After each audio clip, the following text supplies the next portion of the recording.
En France, chaque année, près de 1800 enfants sont diagnostiqués d'un cancer. La campagne Septembre en Or, créée en 2016, met en lumière ces cancers pédiatriques pour sensibiliser le public et aussi améliorer la prise en charge et bien sûr mobiliser des fonds pour les traitements.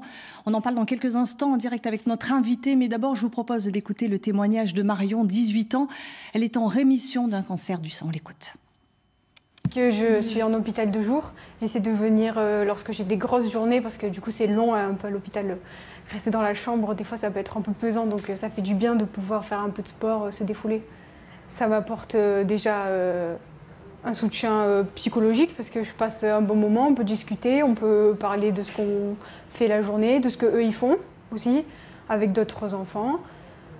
Ça me permet aussi physiquement de retrouver un peu mon corps petit à petit. Parce que avec les traitements, souvent le corps il en prend un coup. Donc du coup j'aime bien venir ici et passer un bon moment.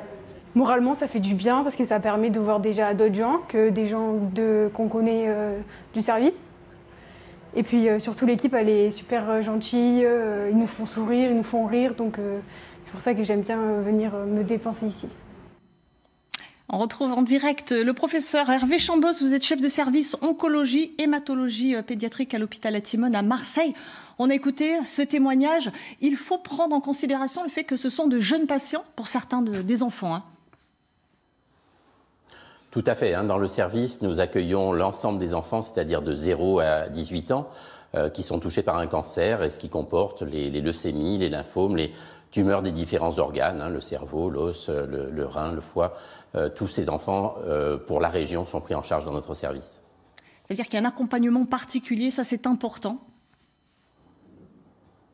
Alors l'accompagnement, il y a les soins qui sont, comme Marion l'a dit, des soins très lourds à l'hôpital qui comportent différentes séquences, avec des séquences d'hospitalisation plus ou moins longues, des séances d'hôpital de jour, des suivis de consultation, et puis des soins de support. Et on a tout l'apport effectivement des différents intervenants, dont l'association Sourire à la vie, avec des lieux d'intervention et des lieux de vie qui sont très aidants pour la prise en charge de ces enfants et ces adolescents.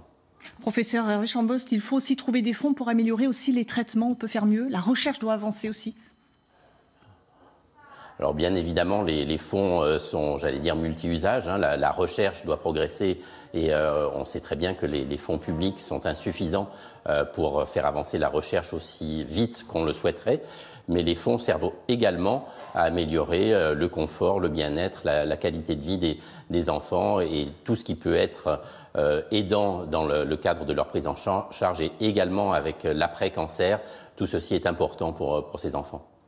Est-ce que ça reste des cancers qui sont méconnus du grand public, puisque l'objet de Septembre en Or, c'est vraiment de les faire connaître aussi?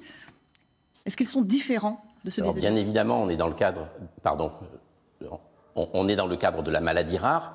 Il peut paraître complètement anormal que des enfants soient atteints par un cancer et de ce fait-là, dans la population générale, heureusement pas souvent directement touchés, on peut avoir une méconnaissance de cette problématique et c'est tout l'intérêt de la faire connaître à l'occasion de ce mois autour duquel beaucoup d'actions sont menées pour faire connaître les difficultés, les besoins concernant la recherche, les besoins concernant la prise en charge à l'hôpital et à l'extérieur de l'hôpital.